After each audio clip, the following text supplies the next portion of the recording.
சிவாய நம. அனைவருக்கும் வணக்கம். அரியலூரிலிருந்து மா கோவிந்தசாமி ஜோதிடர்.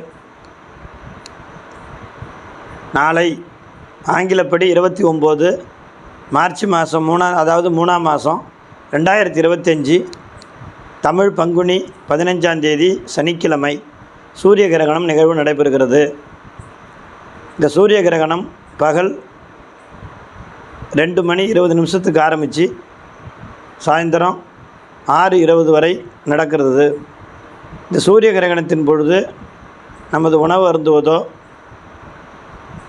வெளியூர் பயணமோ கோவில்களுக்கு செல்வதோ கூடாது. சூரிய கிரகணம் நடைபெறுவதற்கு முன்னரே 1 மணி நேரத்திற்கு முன்னரே நாளை அமாவாசை என்பதால் தர்ப்பணம் கொடுப்பது, விரதமிடுவது, சாப்பிடுவது செய்வது நல்லது.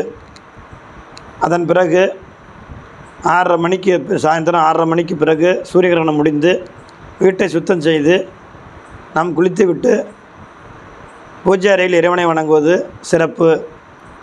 குளிப்பதற்கு முன் நாம் குளிக்கின்ற தண்ணீரில் சிறிதளவு உப்பு கலந்து குளித்தால் நமக்கு எந்தவித தோஷமும் வராது. பொதுவாக கர்ப்பிணி பெண்கள் இந்த சூரிய கிரகண நிகழ்வின் போது நாளை வெளியே வராமல் இருப்பது நல்லது. அதேபோல் அவர்கள் இரும்பு சம்பந்தப்பட்ட ஆயுதங்கள், கத்தி, அருவாள்மனை, பொதுவாக செல்போன், இந்த கைபேசின்னு சொல்லக்கூடிய செல்போன், இவைகளை கையில் தொடக்கூடாது, அதை உபயோகிக்கக்கூடாது. அது சூரிய கிரகணம் முடிந்து அதன் பிறகு கர்ப்பிணி பெண்கள் குளித்து இறைவனை வணங்கி அதன் பிறகு சாப்பிடுவது நல்லது.